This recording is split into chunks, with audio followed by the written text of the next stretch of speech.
eu beaucoup de silence dans mon histoire. Je me rends compte à la lecture de ton livre et puis après avoir visionné rétrospectivement le documentaire que tu as consacré à ton histoire familiale, que les silences, en fait, ils sont un peu partout dans cette histoire que moi j'appelle mon Algérie à moi. Qui est Hélène Cohen déjà? Ma première passion, c'était le théâtre, et donc je suis comédienne. Ensuite, j'ai commencé à écrire pas mal pour la télévision, donc je suis devenue scénariste en même temps que comédienne. Entre-temps, j'ai aussi commencé à chanter, donc j'ai aussi chanté dans des comédies musicales. Okay. Et donc, bon, après, voilà, le côté scénariste, auteur a pris un peu le dessus pendant, je sais pas, 20-25 ans. Et ensuite, je suis un peu revenue au théâtre, plus par la mise en scène. Donc aujourd'hui, je suis à la fois voilà, scénariste, je continue un peu, comédienne, je joue au Théâtre de la Huchette dans La Cantatrice Chauve, metteur en scène et auteur aussi, puisque j'ai écrit donc, mon premier livre qui s'appelle donc, Le silence et le bruit, autour de mon histoire algérienne, autour de mon histoire familiale.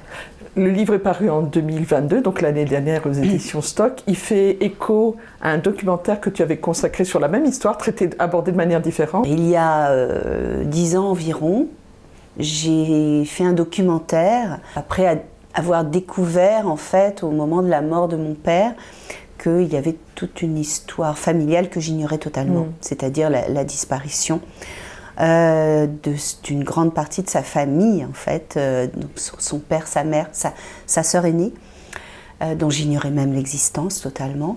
Le jour de son enterrement, en fait, je découvre sur sa tombe une inscription qui dit à la mémoire de Mimoun Cohen, Yvonne Cohen, ses parents, Colette Cohen, sa sœur, Jean-Jacques, son beau-frère, et Régine Cohen, sa petite sœur. Et là, je tombe. C'est comme si j'avais, je sais pas quoi, la foudre qui m'était tombée sur la tête. En fait, j'ignorais totalement cette histoire. C'est-à-dire, je ne comprends pas ce que je lis. Je n'avais jamais entendu parler de mes grands-parents paternels. J'ignorais totalement que mon père avait une sœur qui s'appelait Colette, disparue en Algérie.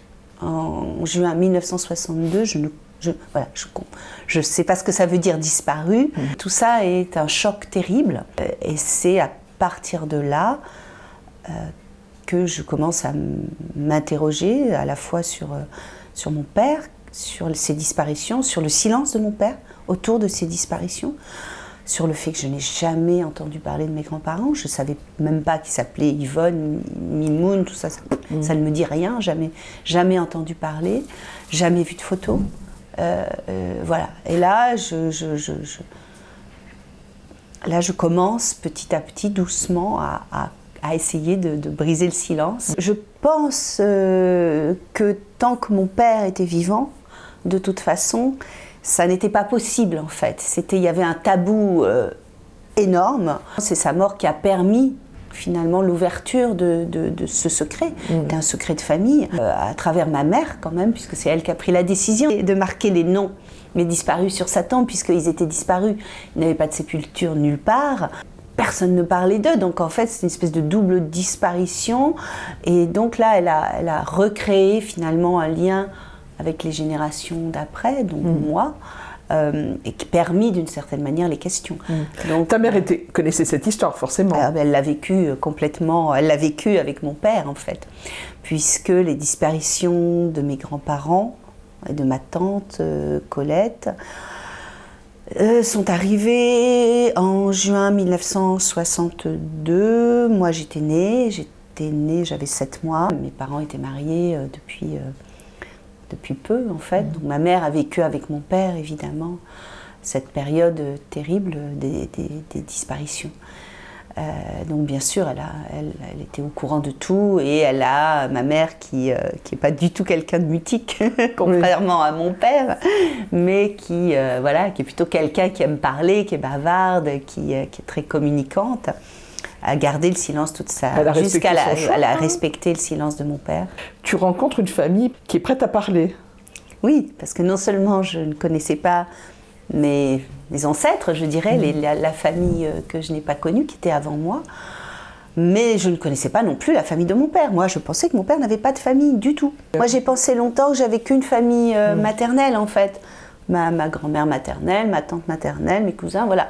Mais du côté de mon père, il n'y avait personne. On ne voyait jamais personne. Bon, pour moi, mon père... Enfin, je ne me posais même pas la question, à vrai dire.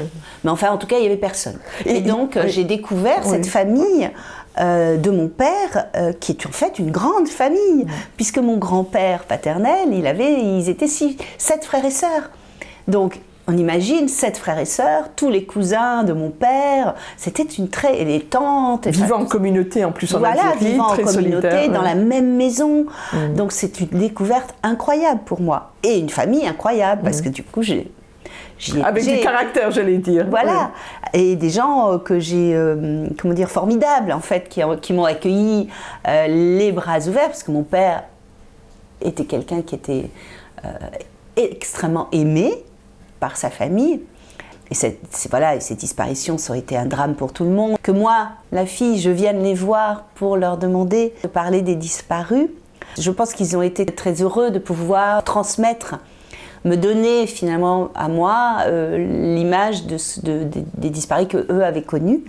Donc de me permettre en fait de voir mes grands-parents, mon grand-père, ma grand-mère, ma tante, d'une certaine manière de leur redonner vie en fait. À des visages, et puis on va découvrir des visages. Ils m'ont transmis des photos, enfin bon, j'ai trouvé des photos, j'ai trouvé des films, j'ai trouvé des enregistrements, il n'y avait rien, j'avais des lettres, j'ai trouvé énormément de choses en fait. Moi qui croyais qu'il n'y avait rien, en fait ça existait. Donc on m'a transmis toutes ces images, ces lettres de ma grand-mère, plein de documents, plein de choses, et puis leurs témoignages surtout, dans ma recherche, ma quête, qui est devenue un travail, parce que je suis passée par ça, parce que sinon j'aurais pas été capable de le faire. Il m'a fallu 10 ans pour faire mon film, il a fallu encore 10 ans pour écrire le livre, donc en tout c'est 20 ans. Mais je dirais que c'est même pas la question, c'est même pas une question de temps, parce qu'en fait c'était juste que je ne pouvais plus faire autrement, je ne pouvais plus faire ce que je faisais avant. Ça m'a tellement bouleversée, choquée, que c'est devenu obsessionnel en fait. Et j'ai vécu avec des fantômes pendant 20 ans. Hein. Je ne faisais plus que ça et j'avais l'impression de plus côtoyer ces fantômes, ces visages disparus, d'apprendre à les connaître. En tout cas, le point de départ, ça a été pourquoi mon père n'a jamais parlé de cette histoire à nous, ses enfants. Pourquoi il n'a jamais parlé de sa famille. Donc, en fait, pourquoi j'ai attendu que mon père soit mort, en fait, pour le connaître. Parce que s'il n'avait pas parlé de ça, de sa famille, de son passé, de ce drame, de cette tragédie, puisque quand même il est resté tout seul, c'est-à-dire son père, sa mère, sa sœur, et ensuite sa petite sœur, qui s'est suicidée par la suite, tous ont disparu, il est resté tout seul, en fait. Donc pourquoi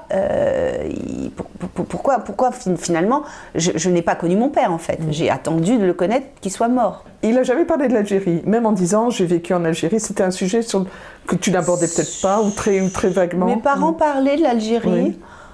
Ils évoquaient des gens qu'ils avaient connus. C'était le pays où ils ont été heureux, où ils ont vécu, mon père était quelqu'un qui avait donc été élevé dans une famille juive algérienne. C'était là depuis 1400, qui parlait arabe, ils avaient les mêmes... sa grand-mère s'appelait Aïcha, c'était son monde en fait. Donc il aimait évoquer ça. Quand il venait à Paris, il allait au marché de Belleville pour entendre parler arabe. C'était quelque chose qu'il aimait beaucoup. Et donc il parlait, mais il parlait pas de ça. Il parlait pas du tout des drames. Et mon père était très mutique, très doux, très gentil, très... Enfin voilà, il n'y avait aucune colère, rien on pouvait rien déceler de ça. La seule chose, c'est qu'il ne parlait pas. Tes parents ne quittent pas précipitamment l'Algérie en juillet 62 ? Non, mes parents, donc, ils restent parce qu'ils espèrent que les disparus vont revenir, ils espèrent parce on laisse entendre qu'ils sont peut-être dans des camps, qu'ils vont revenir. Et ça a été le cas pour certains, Hélène. Hein. Il y a des personnes dont on n'avait pas de nouvelles. Une infime partie était emprisonnée, revenue. D'autres, on a trouvé leur dépouille, on a trouvé les corps, donc on a pu les inhumer. Mais c'est pas le cas de la famille de ton père. Non, voilà. Donc ils ont espéré. On leur a même demandé une rançon en disant si vous payez, ils vont revenir. Ils arriveront tel jour à telle heure. On va les libérer. Vous allez les attendre devant le prise unique à Oran. Puis ils sont allés, mon père avec sa petite sœur, avec la petite valise, avec des vêtements de rechange. Ils ont attendu évidemment. Et puis ils sont jamais revenus. Et voilà, ils ont donc, mes parents, évidemment, ils ont fait appel à toutes les autorités possibles. Ils sont allés, ils ont essayé de faire au maximum pour essayer de savoir où ils étaient, d'essayer de les... l'espoir qu'ils étaient quelque part, qu'ils étaient vivants. Oui. Voilà. Tant qu'on n'avait pas retrouvé les corps, on pouvait imaginer garder un espoir de les revoir un jour. C'est ça, donc ils sont restés 1 an de plus. En fait, on est rentré, puisque j'étais née, je crois qu'on est rentré en septembre 63. Enfin, on est rentré. C'est un drôle de mot. Vous avez quitté l'Algérie. On a quitté l'Algérie, puisque on n'avait pas d'attache en France. Voilà, on a quitté l'Algérie en septembre 63. Après, voilà, je pense qu'il n'avait plus d'espoir, en fait, de les voir revenir, quoi. Il se passe quoi en Algérie? La France n'a plus d'autorité. L'armée est consignée dans les casernes. L'Algérie n'a pas encore son statut de pays indépendant. Donc on est dans une période de transition, ce qu'on m'a dit à moi, une période de non-droit, puisque la police, l'armée, il n'y a plus personne finalement aux commandes. Après, il y a des gens qui n'acceptent pas ce cessez-le-feu, donc l'OAS entre autres, donc qui multiplie un peu les attentats, etc., en espérant d'une certaine manière que la guerre reprenne. Ouais, c'est important dans la région où tu étais avec tes parents, même s'ils n'ont pas agi qu'à Oran, mais il y avait une faction importante, une présence importante de l'OAS où donc vous êtes. Donc il y a des attentats meurtriers de l'OAS. Après, qu'est-ce qui se passe exactement? En tout cas, voilà, il y a cette période de non-droit qui fait que dans ces 3 mois, on compte quand même entre 2005 et 3000 personnes qui disparaissent. Mais disparaître, quand on dit disparaître, ça ne veut pas dire qu'ils sont morts. Ça veut dire des gens dont on ne retrouve pas le corps, on ne retrouve pas de traces, on ne sait pas ce qu'ils sont devenus. Voilà. Ce qui est le cas donc de 4 personnes de ma famille, plus 2 amis à eux qui sont partis en même temps, avec eux. Donc il y a 6 personnes qui ont disparu comme ça, et dont on n'a pas su ils sont jamais revenus. En gros, ils sont partis un jour, ils sont jamais revenus. Si on a retrouvé la voiture. Pour une des voitures, oui. On n'a pas retrouvé la voiture. Un témoin a dit avoir aperçu la voiture dans Oran. C'est tout ce qu'on sait. Après, on sait, voilà. Mais il y a eu, il y a plein de, comment dire, il y a des hypothèses en fait multiples en fonction. Donc c'est la famille qui pour certains disent c'était une période de non-droit, il y avait des armes qui circulaient, c'était la guerre.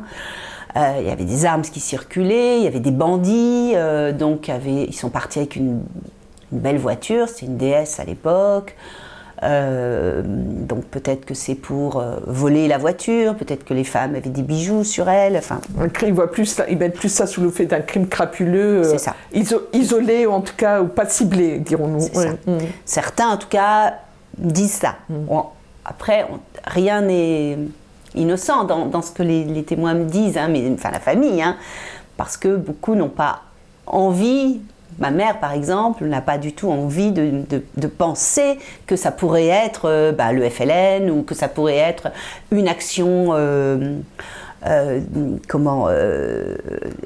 ciblée, décidée à l'avance, qui a un but en fait là derrière. Surtout que, comme tu l'évoquais, tes grands-parents ou tes parents sont des gens appréciés dans la région, donc rien ne laisse imaginer qu'en tout cas, ils seraient les cibles idéales ou qu'ils seraient l'objet de gens qui ont envie de se venger.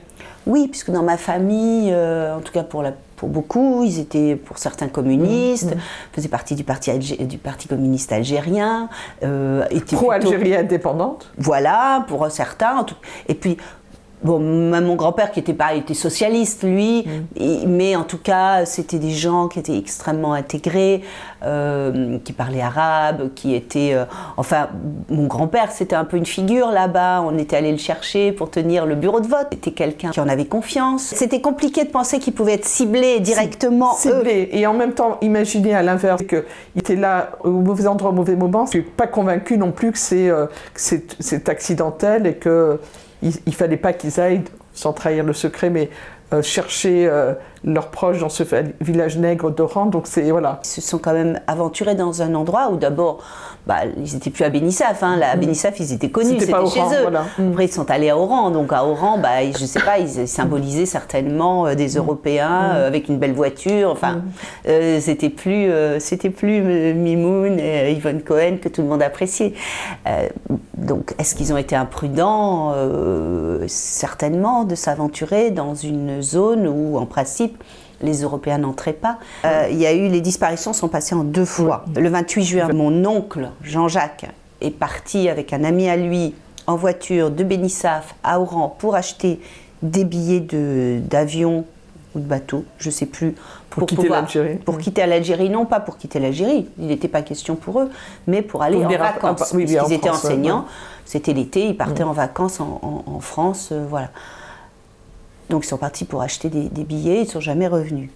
Et donc le lendemain, donc ma tante Colette, qui était donc la femme de Jean-Jacques, s'est fait un sang d'encre évidemment, puisque son mari ne revenait pas, et ils ont décidé dès le lendemain matin de partir à Oran avec ses parents, donc son père, sa mère, donc Colette, plus le neveu de l'ami de Jean-Jacques. Qui ne devait pas être du voyage, mais bon. Qui a décidé d'aller aussi pour essayer de retrouver son oncle, qui était un jeune homme, de 20, je ne sais pas s'il avait 25 ans, quelque chose comme ça. Et donc là, ils ont décidé d'aller à Oran, et mon grand-père, il avait un ami qui s'appelait Kasmi, algérien, et il a décidé d'aller le voir dans sa entreprise, mais qui se situait dans le village nègre, ce qu'ils appelaient le village nègre à l'époque, pour lui demander, d'essayer d'enquêter. Conseil, en tout cas, pour qu'il l'avise. Sauf que ils ne sont jamais arrivés, ils ont disparu. Ils sont arrivés à Oran, on les a vus à Oran, des gens les ont vus à Oran, mais en fait... Ils sont partis vraisemblablement sans crainte, parce qu'une témoin, une proche, un membre de la famille raconte qu'en plus la grand-mère a laissé le couscous sur le feu en disant ils sont partis le matin, elle espérait bien qu'ils soient rentrés pour le midi, donc c'était vraiment, ils sont partis sans aucune inquiétude, en tout cas pas du tout dans la perspective qu'il pourrait leur arriver un souci en chemin. Non, ils étaient assez inconscients, je pense. D'abord peut-être aussi parce que ces histoires de disparition, maintenant on le sait, on sait qu'il y a eu beaucoup, puisque quand même 3000 personnes en 3 mois, ça fait beaucoup. Mais à l'époque, ils n'en parlaient pas, c'était pas quelque chose qu'on savait forcément quand on vivait là-bas. Eux, ils se sentaient protégés. Mon grand-père, il parlait arabe, il connaissait tout le monde. Je pense il se sentait il se sentait pas en danger, il se considérait... En fait, je crois qu'il se considérait comme algérien. Il ne se considérait pas comme français. En tout cas, il pensait pas être en danger. Et ton père assiste à tout ça, c'est le seul qui reste de la famille, en fait, qui n'a pas disparu. Voilà, qui porte quand même un sacré... Voilà, mon père qui était jeune, il avait 25 ans. Il reste, il y avait encore sa petite sœur qui avait 15-16 ans à l'époque. Il fait des démarches, il va voir tout le monde, il va voir toutes les autorités, il met en œuvre tous les leviers qu'il connaît, puisque je pense qu'en Algérie, c'est encore aujourd'hui, dans le village de Bénissaf, c'est vraiment une disparition qui a marqué tout le monde. Donc tout le monde essaye de se renseigner, de faire quelque chose, et puis rien, quoi, en fait. Bon, après les autorités françaises, il y avait rien à faire, en fait. Il y avait, conjointement, l'Algérie et la France ont diligenté une enquête sur ces disparitions. Donc on demandait à la Croix-Rouge, mais bon, comme ma mère m'a dit, ils sont arrivés 1 an après les disparitions quand même. Ils sont allés les voir 1 an après, c'était trop tard quoi, de toute façon. Et puis ils avaient ni les moyens en hommes, ni les moyens, enfin ni l'autorité, hein, parce que c'était pas Croix-Rouge, c'est pas des policiers, hein, ils sont pas. Donc en fait, ils ont fait une enquête, effectivement, dont ils n'ont absolument pas rendu compte aux familles. Ils ont transmis les résultats de ces enquêtes aux autorités françaises et algériennes. Dont il ressort quoi précisément, Hélène, parce que tu récupères ces documents beaucoup plus tard? J'ai demandé l'ouverture des archives, puisque on avait le droit, à l'époque où j'ai commencé à travailler pour le film, on avait le droit de demander.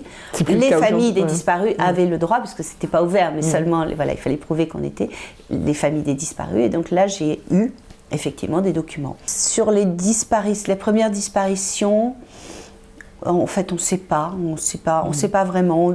Il y a eu des témoins qui ont dit qu'ils auraient disparu, entre Oran et Bénissaf sur une petite route, mais on sait pas. En fait, il n'y a pas beaucoup de choses. Aucune preuve formelle, oui. Ouais. Pour mes grands-parents et ma tante, effectivement, on a identifié une personne qui serait rentrée dans la voiture de mes grands-parents et qui les aurait emmenés. Et cette personne, on sait qui c'est, on a le nom. Mais elle n'a jamais été entendue La Croix-Rouge dit, on lui a posé des questions, mais il n'a pas voulu répondre, et ça s'est arrêté là. Voilà. Et ça s'est arrêté là. On rappelle le statut des disparus à l'époque. Justement, c'était un peu compliqué ce statut de disparus. C'est comme les disparus en mer, etc. Évidemment, ce mot disparu entretient l'espoir de voir revenir ces personnes. Ma nièce, donc, parce que Colette, donc la grande sœur de mon père, avait 2 enfants petits qui sont retrouvés tout seuls. Jocelyne et Bernard. Jocelyne et Bernard. Ma nièce Jocelyne que j'ai rencontrée donc au moment où j'ai commencé à préparer le film et dont je transmets le témoignage dans le livre, est restée persuadée jusqu'à sa mort que sa mère était vivante quelque part en Algérie. Elle a toujours pensé qu'elle allait revenir ou qu'elle a été amnésique ou qu'elle ne saurait pas la retrouver, mais elle est restée, elle ne voulait pas, voilà, il pensait, imaginait qu'elle pouvait être morte. Donc c'était une forme de folie. Elle a attendu sa mère toute sa vie. Voilà, parce que jamais le mot mort n'a été prononcé à propos de sa maman. Ça fait beaucoup de dégâts, cette histoire de disparu dans la famille. Ça fait beaucoup de dégâts, oui, oui. Et donc certains ont continué à espérer, et c'est ce qu'on appelle, moi ce que j'appelle la torture de l'espérance en fait. C'est vraiment une torture quoi, de ne pas mettre de...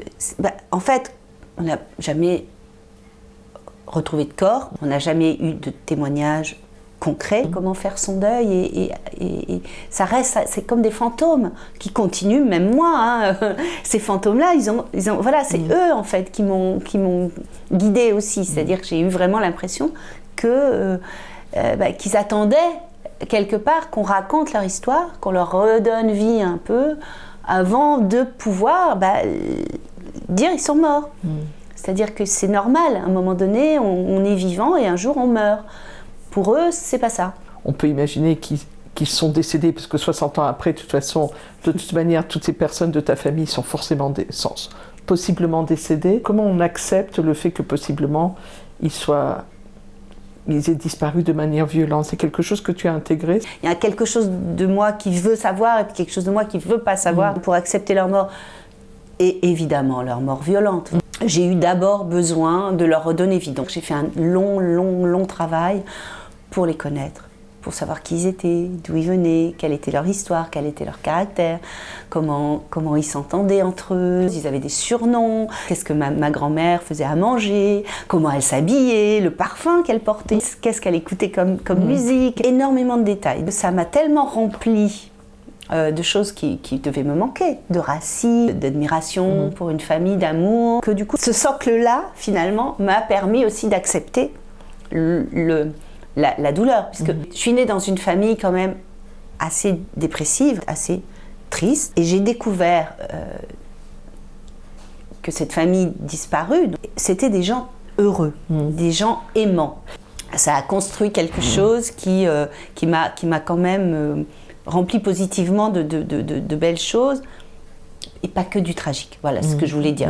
Même si c'est difficile, en tout cas, il y a un équilibre qui s'est créé.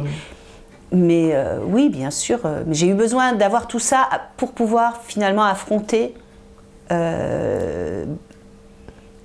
la mort tragique, la mort violente, et tout ça, même si ça reste difficile, hein, je veux dire. J'ai toujours, je vois, c'est pas forcément de ça dont j'ai envie de parler, c'est pas forcément ça auquel j'ai envie de penser, quoi. Ni transmettre d'ailleurs, ni transmettre. Aujourd'hui, est-ce que c'est important que tu aies des réponses à toutes tes questions? Je crois pas que je crois que ça l'a jamais été, en fait. Je me suis jamais positionnée comme enquêtrice dans le sens policière, comme une enquête policière. C'était juste comprendre le silence de mon père, comprendre cette période en Algérie, comprendre les hypothèses, puisque malgré tout, de toute façon, j'aurais pas de preuves. Hein. A priori, peut-être. Hein.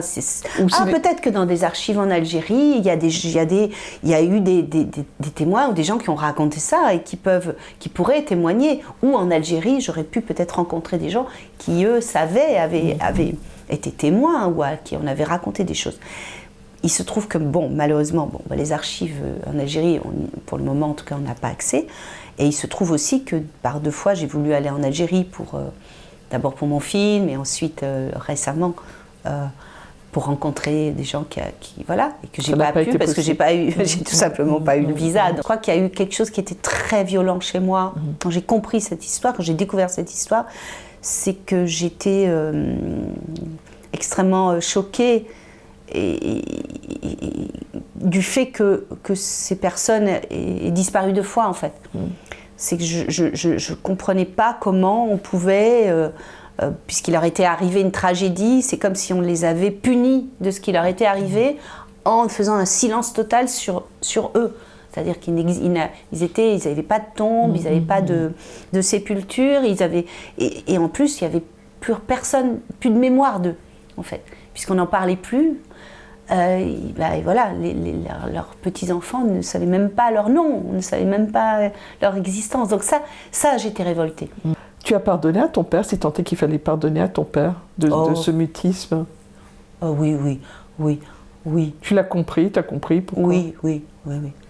J'ai eu des moments un peu de révolte, parce que c'est comme si tout mon passé était un mensonge. J'en ai voulu un peu au départ, mais qu'est-ce qu'il aurait pu nous dire à des enfants, en fait? Qu'est-ce qu'il aurait pu dire alors que lui-même ne savait pas? Quand j'ai vu les ravages, finalement, de ceux qui ont parlé, du coup, ça distille de la peur, ça distille de la haine, ça distille des images terribles.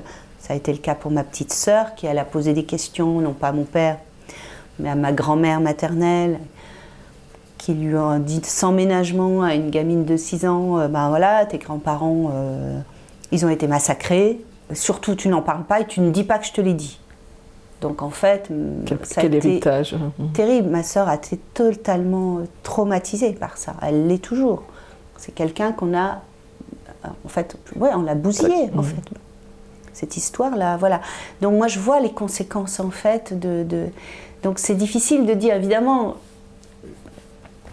Bien sûr, peut-être j'aurais aimé savoir, mais quoi dire, comment raconter ça?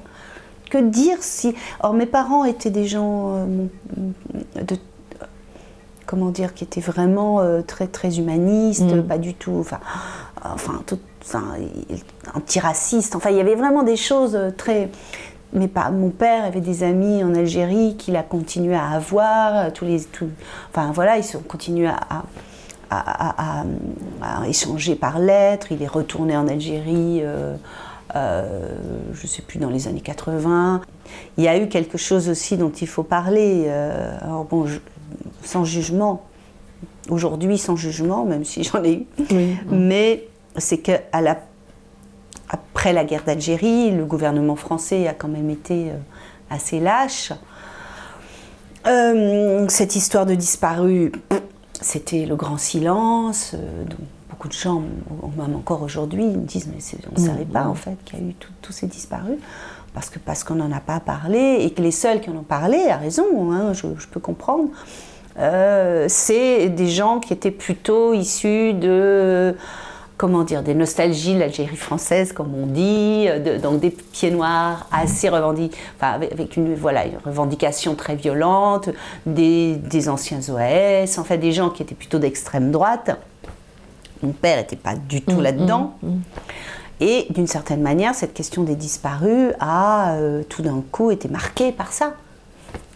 Moi-même, j'ai mis du temps avant d'accepter d'aller poser des questions. J'avais peur que, parce que je disais que j'avais des disparus dans ma famille, qu'on me colle l'étiquette raciste, extrême droite, qu'on alimente une nostalgie ou une certaine haine de l'Algérien. C'est ça, et donc il fallait passer par-dessus ça, hein, parce que c'était comme considéré, parce que les seuls qui en ont parlé, c'était ces gens-là. Et les autres, ils se sont tus, comme mon père, parce qu'ils ne voulaient pas, ils ne voulaient pas être catégorisés. Donc c'est ça aussi qui a fait une partie de son silence, je pense. Je pense. L'objectif aujourd'hui, c'est quoi? C'est de continuer à travailler sur cette histoire? Je ne sais pas ce que dira l'avenir. J'ai quand même l'impression que j'ai bouclé quelque chose avec ce livre. Après le film, j'avais des choses encore à dire. J'étais porteuse d'une parole de témoins qui m'avaient dit des choses qui, pour certains, étaient morts, comme justement ma cousine Jocelyne, etc. Je me sentais vraiment porteuse de ça. J'avais besoin de continuer, de raconter la suite, c'est-à-dire après les disparitions, les conséquences sur les générations suivantes, sur mes frères et sœurs, sur mes cousins. Parce qu'il faut quand même savoir que ces disparitions, c'est un drame, mais qui a été... après, c'est suicide, c'est mort prématurée, c'est des dépressions, c'est l'alcoolisme, c'est-à-dire que ça n'arrête pas, ça n'a pas arrêté. C'est-à-dire que, et ça, c'est vraiment quelque chose dont je voulais témoigner. C'est-à-dire que ce silence et ces disparitions, enfin, il n'y a pas eu de mots là-dessus, ont des conséquences terribles sur les générations d'après, et je dirais presque encore sur les générations d'après, c'est-à-dire que encore les générations des enfants de ma sœur continuent à payer les conséquences de ça. Et ça, je voulais raconter ça. Je voulais que ça, expliquer aux gens sachez quand même ce que ça fait en fait. Aujourd'hui, je sais pas, en fait, je sais pas, parce que j'aspire en fait à passer à autre chose, voilà. Je dis pas que, mais bon, c'est toujours là, mais je veux accompagner le livre, c'est ça c'est que maintenant que ça soit le plus possible, en tout cas, plus partagé possible, qu'on puisse éventuellement qu'il y ait des débats, des choses, échanger, ça m'intéresse beaucoup. Après, on verra. Quelles ont été les réactions au documentaire et au film? Est-ce que ce sont les mêmes d'ailleurs?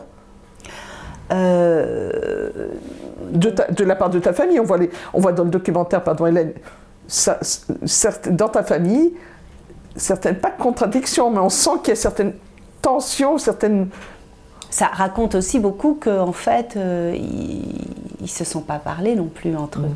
Donc chacun est persuadé d'avoir à garder sa souffrance, à garder sa souffrance et à garder son souvenir avec une espèce de... Ils sont sûrs de leur truc, quoi. Mais en fait, il y a plein d'hypothèses. Et où est la bonne? Qu'est-ce qui est vrai là-dedans? On n'en sait rien. Mais c'est ça qui fait le paysage de cette période. Et on ne cherche pas à savoir, comme tu disais, qui a tort, qui a raison. De toute façon, l'absence de... Tout est possible. De réalité. On sait quand même que les disparitions, c'est une arme de guerre. Hein. Ça a toujours été une arme de guerre. Ça reste une arme de guerre. On le voit, l'actualité nous rappelle malheureusement combien les enlèvements sont marge de négociation ou de menaces. Mais le titre de ton livre, Le silence et le bruit, vient d'où? Il t'a inspiré? Le silence, on l'a compris? Le silence, alors bien sûr, c'est le silence de mon père, c'est un peu le silence, un silence d'État, hein, le silence de la France sur cette histoire. Et le bruit, alors le bruit, c'est plein de choses en fait. J'étais curieuse parce que certains disent que c'est la parole libérée de ta maman qui est tout sauf quelqu'un de mutique, de taiseuse, qui raconte. Je suis pas sûre, je suis pas convaincue que le bruit, je l'associerais à ta maman, mais c'est. Il y a un peu le bruit de ma mère qui a permis le silence de mon père. Ma mère, tu l'as dit avec l'accent. Hein. Non, mais c'est vrai que comme ma mère parlait beaucoup, du coup, ça a toujours été un refuge pour le silence de mon père. Il n'avait pas besoin de parler puisque ma mère occupait tout le terrain. Donc il y avait ça. Après, c'est beaucoup le bruit, c'est aussi dans le sens des rumeurs, des bruits qui courent, de toutes ces choses terribles. Parce qu'il y avait quand même, c'est terrible parce que quand on aborde ces histoires, il y a tout un, ils se racontent des horreurs en fait, beaucoup de bruit alors qu'ils sont pas, il n'y a pas de preuves, on peut rien dire, on peut raconter tout ce qu'on veut, et ça alimente le silence, parce que comment dire, comme on n'a pas envie de ça, comme on n'a pas envie de ces horreurs, de ces rumeurs, de ces cauchemars, on préfère ne rien dire plutôt que d'entendre ça. Donc il y a ça. Et puis il y a pour moi le bruit, c'était aussi un petit peu comme en photographie, quand on dit tout ce qui perturbe en fait la perception. En fait, et moi c'était ça. J'étais complètement là-dedans, c'est-à-dire que j'ai eu tout le temps à me battre parce que, comme je dis, j'étais frappée d'imbécilité ou d'amnésie. Donc, en fait, il y a eu plein d'étapes parce que je ne voulais pas voir ce qu'il y avait à voir, je ne voulais pas entendre ce qu'il y avait à entendre. Donc, j'ai mis beaucoup, beaucoup de temps à avoir mon nez au milieu de ma figure, quoi, en fait. C'est-à-dire que c'est ce bruit-là aussi. Donc, le bruit, voilà, il y a plein de... On peut l'entendre de plein de manières. Je ne sais pas si je garderai une dernière anecdote que tu livres le 9 novembre 1970 à la disparition de Gaulle, tu as une dizaine d'années. Tu comprends après coup la joie de ton père, enfin la joie. Il célèbre la disparition de Gaulle. En fait, j'ai très peu de souvenirs d'enfance, mais ça, c'est un souvenir... un des seuls souvenirs que j'ai, c'est que je suis rentrée chez moi, donc j'avais, je devais avoir 8-9 ans. Et donc, je vois mes parents en train de sabler le champagne. Et il me dit, ils sablent le champagne pour la mort de Gaulle. Alors moi, enfant, je dis, c'est pas possible, on peut pas célébrer la mort de quelqu'un, c'est horrible. Donc j'ai été choquée, en fait, par mes parents et par ça. Et donc, et puis j'ai pas compris. Et donc ça m'a beaucoup choquée. Après, j'en ai parlé à ma mère, j'ai dit, mais qu'est-ce que... Et elle me dit, on a effectivement sablé le champagne parce que pour mes parents, De Gaulle était vraiment le grand responsable. En fait, ma mère a toujours dit, moi... le fossoyeur de l'Algérie. C'est pas tant pour ça. Pas tant pour ça. Pas tant pour ça que parce qu'il n'a pas secouru les disparus, que l'armée était dans les casernes, que en fait même ceux dont on disait qu'ils étaient enfermés dans des camps à ce moment-là, dont on savait parfois, il n'a rien fait pour les délivrer. Je pense que c'était plus ça là, ce qu'ils avaient vu. Enfin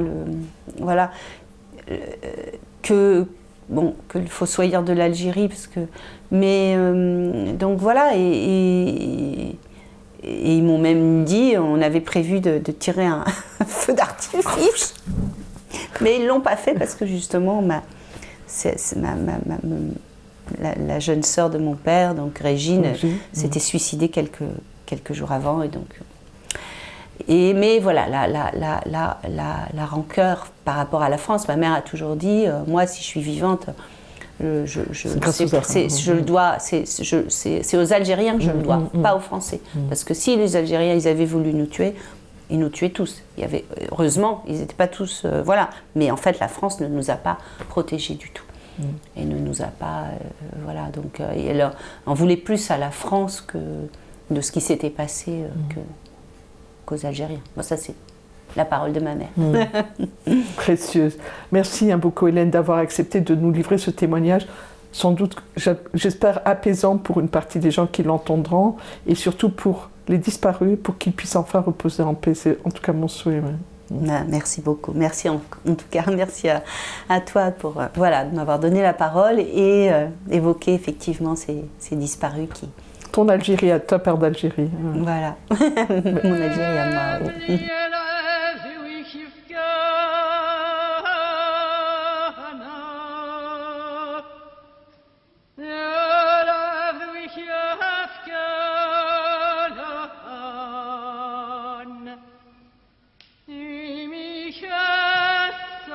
دون